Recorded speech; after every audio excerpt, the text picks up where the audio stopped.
Dans l'hypothèse où un franchisé continue à utiliser les signes distinctifs propres à votre enseigne postérieurement à son contrat de franchise, il convient préalablement de conserver la preuve de ces agissements parasitaires en établissant ou en faisant établir par exemple un constat d'huissier, soit un constat depuis la voie publique ou soit un constat informatique si les agissements parasitaires se trouvent sur Internet. Par la suite, la stratégie procédurale dépendra du fait de l'existence ou non de clauses précises dans votre contrat.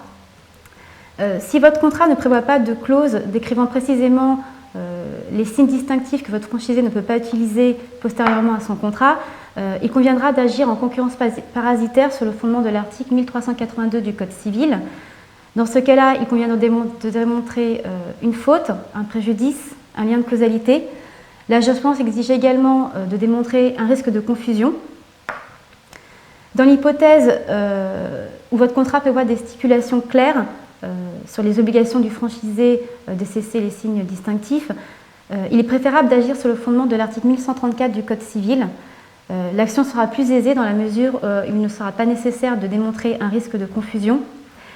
D'où l'importance d'insérer une clause précise dans vos contrats, une clause précisant les formes, les couleurs du mobilier, de l'agencement, dont le franchisé devra cesser l'utilisation, ce qui facilitera la preuve de la violation par le franchisé de son obligation post-contractuelle.